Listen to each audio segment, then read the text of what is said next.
Em mensagem de Francisco Cândido Xavier, Irmão X narra um episódio desses em que atrocidades praticadas no ano de 177, ao tempo de Marco Aurélio, veio a ser cobrada pela lei na tragédia de 17 de dezembro de 1961, na cidade fluminense de Niterói.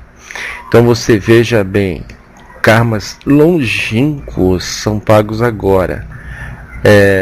Jesus disse: não sairás da terra antes de pagar o último cêntimo. Aqui, ó, Tainá, a bala perdida que passou 3 centímetros do coração de Tainá. Veja aqui.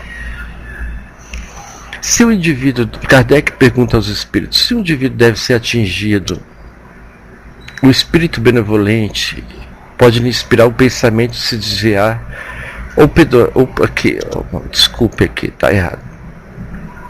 O espiritismo explica as balas perdidas. Será que os espíritos podem desviar a trajetória de uma bala? Veja que os espíritos falam respeito abaixo.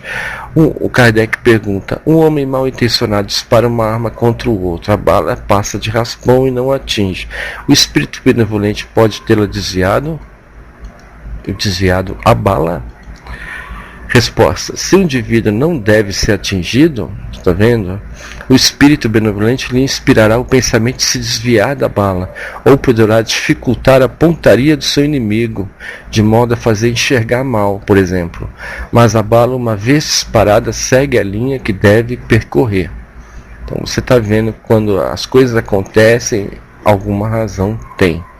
Somos herdeiros do nosso pretérito e nessa condição arquitetamos os nossos próprios destinos. Você faz o seu futuro hoje. Antes do regresso à experiência no plano físico, a nossa alma em prece roga ao Senhor a concessão da luta para o trabalho de nosso próprio reajustamento. Solicitamos a reaproximação de antigos desafetos, como filhos, maridos, etc. Imploramos o retorno ao círculo de obstáculos que nos presenciou a derrota em romagem mal vividas. Suplicamos a presença de verdugos com quem cultivamos o ódio para tentar a cultura santificante do amor. Pedimos seja louvado de nossos lábios o cárcere das provas.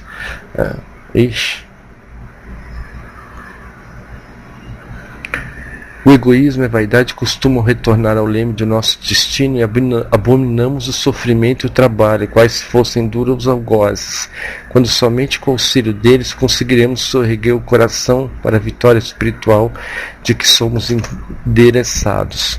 É por isso que a fatalidade e o livre-arbítrio coexistem nos mínimos ângulos de nossa jornada planetária. Geramos causas de dor ou de alegria, de saúde ou de enfermidade, em variados momentos de nossa vida. Aceitamos os problemas e as inquietações que a Terra nos impõe agora, sem revolta, atendendo aos nossos próprios desejos na planificação que ontem organizamos fora do corpo denso. E tenhamos cautela com o modo de nossa movimentação no campo das próprias tarefas, porque conforme as nossas diretrizes de hoje na preparação do futuro, a vida nos oferecerá amanhã paz ou luta, felicidade ou provação, luz ou treva, bem ou mal. Emmanuel, você é livre para plantar, mas é obrigado a colher o que plantou.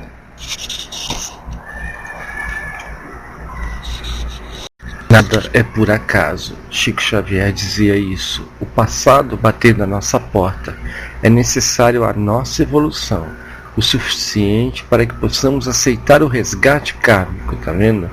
Nas encarnações sucessivas, parte dos débitos vão sendo pagas, aliviando o devedor. Todas essas coisas que nos acontecem, até doenças, acidentes, assaltos, assassinatos, coisas graves na nossa vida, não é por acaso. Pergunta: algumas pessoas dizem que certas dores são kármicas, portanto difícil é livrarem-se delas. O karma é realmente inalterável ou não? O karma está sempre em processo de alteração, conforme o comportamento da criatura. Joana de Ângeles, né? Então, se você fizer o bem vai cobrir uma multidão de pecados. E esses pecados vão saldar os seus débitos negativos ou vão aliviar os seus débitos. Igual você faz com os juros do cartão de crédito, débito na sua conta corrente. É a mesma situação. Olha aqui. O vingador é aquele que tomou em suas mãos os instrumentos da justiça divina. Quer dizer, ele não espera Deus fazer justiça. Não confia nela. Ignora ou não tem paciência de esperar por ela. Então, não sabe ainda que o reajuste virá fatalmente através da lei de causa e efeito. Muitas dessas coisas que acontecem, muitos são resgates do passado, a maioria. Todo aquele que fere com a espada há de ser ferido por ela, segundo nos advertiu Cristo. É certo, porém, que chegado o momento do resgate kármico, a lei não exige que alguém, seja quem for, tenha que empunhar a espada para ferir o irmão devedor.